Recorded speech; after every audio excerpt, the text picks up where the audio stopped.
Students, آپ CSS PMS یا مقابلے کا کوئی بھی امتحان کیوں دینا چاہتے ہیں؟ تاکہ آپ کوئی ACDC جج ڈائریکٹر یا کوئی بڑا افسر بن سکیں، یا اس وجہ سے کہ آپ کے تایا کے بیٹا نے کر لیا ہے یا کسی ہمسائے یا رشتہ دار نے اس کو پاس کر لیا ہے تو اب آپ پہ بھی فرض ہو گیا کہ آپ نے بھی لازمی اب اس ایگزام کو کلیئر کرنا ہے، یا یہ بچپن سے آپ کا کوئی ٹرو ایمبیشن ہے مقابلے کے امتحان میں اپیئر ہونا، یا کوئی اور وجہ؟ اسٹوڈنٹس، اگر آپ مقابلے کے امتحان میں اپیئر ہونا چاہتے ہیں تو ایک بات تو بڑی کلیئر ہے کہ آپ بڑا آدمی بننا چاہتے ہیں۔ لیکن اگر آپ بڑا آدمی ہی بننا چاہتے ہیں تو پھر آپ یہ کیوں سوچتے ہیں کہ آپ نے CSS PMS کرنا ہے یا آپ نے جج ہی بننا ہے؟ کیونکہ کامیابی کے لیے تو کوئی بھی سیڑھی استعمال کی جا سکتی ہے، اس میں مقابلے کا امتحان دینا تو کوئی ضروری بات نہیں ہے۔ اب آپ لوگ یہ سوچ رہے ہوں گے کہ ویڈیو تو آپ دیکھ رہے ہیں موٹیویٹ ہونے کے لیے، لیکن میں آپ کو ڈی موٹیویٹ کر رہا ہوں۔ آپ اگر مقابلے کا امتحان دینا چاہتے ہیں تو ضرور دیں، بہت اچھی بات ہے، آپ کو دینا چاہیے، لیکن بیسیکلی میں آپ کو یہ کہنا چاہ رہا ہوں کہ آپ ایک دفعہ اچھی طرح سے غور کریں کہ مقابلے کا امتحان دینے کا جو یہ آپ کا فیصلہ ہے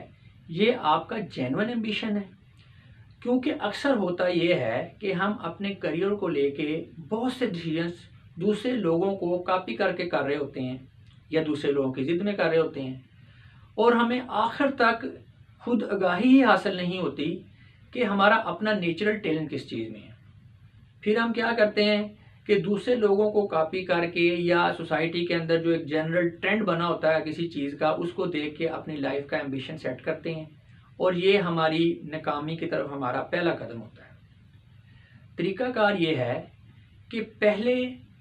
آپ تنہائی میں خود کو ٹائم دیں، اپنے اندر جھانکیں، اپنی ذات پر غور کریں کہ آپ کا وجود کیا ہے، آپ کیا چاہتے ہیں، اپنے دل سے پوچھیں کہ اللہ پاک نے آپ کو کس مقصد کے لیے بنایا۔ اگر تو آپ کے دل سے یہ آواز آئے کہ آپ مقابلے کے امتحان کے لیے بنے ہیں تو آپ ضرور اس میں اپیئر ہوں، ورنہ آپ وہ کام کریں جس کے لیے اللہ پاک نے آپ کو بنایا۔ اور اگر آپ کے دل سے